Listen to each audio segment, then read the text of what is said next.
கடையில் வாங்குற மாதிரியே சூப்பரான டேஸ்ட்டில் பூரி கிழங்கு மசால் வீட்டில் எப்படி ரெடி பண்ணுறதுன்னு பார்த்துடலாம் வாங்க. பொட்டுக்கடலை மாவு, கடலை மாவு எதுவுமே ஊற்றாமல் ஒரிஜினல் டேஸ்ட்டில் நம்மளே வீட்டில் ரெடி பண்ணிடலாம். செய்கிறதுக்கு ஃபஸ்ட்டு ஒரு 4 பல்லாரி வெங்காயம், பச்சை மிளகாய், கருவேப்பிலை தழை, கொஞ்சமாக இஞ்சி வெட்டி எடுத்திருக்கேன். தாளிக்கிறதுக்கு சோம்பு, கடுகு எடுத்திருக்கேன். உருளைக்கிழங்கு தேவையான அளவுக்கு வேக வச்சு எடுத்துகிட்டு தோலை உரிச்சிட்டு 1/2 ஸ்பூன் அளவுக்கு மஞ்சத்தூள், தேவையான அளவுக்கு உப்பு போட்டு நல்லா மசிச்சு எடுத்து வச்சுருக்கேன்.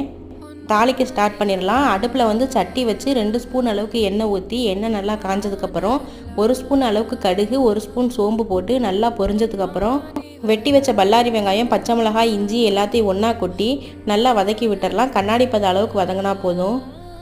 இதிலே நம்ம மசிச்சு வச்ச உருளைக்கிழங்கு போட்டு 1.5 டம்ளர் அளவுக்கு தண்ணி ஊற்றி 2 நிமிஷம் மட்டும் கொதிக்க விட்டு இறக்கணும்னா சூப்பரான பூரி கிழங்கு மசால் ரெடி. கொஞ்சம் தண்ணியாக இருந்துச்சுன்னா தான் ஊற்றி சாப்பிட்றப்ப நல்லா கெட்டியாகி வந்துடும். பூரியும் பொரிச்சு எடுத்தோம்னா சூப்பரான உருளைக்கிழங்கு பூரி மசாலா ரெடி.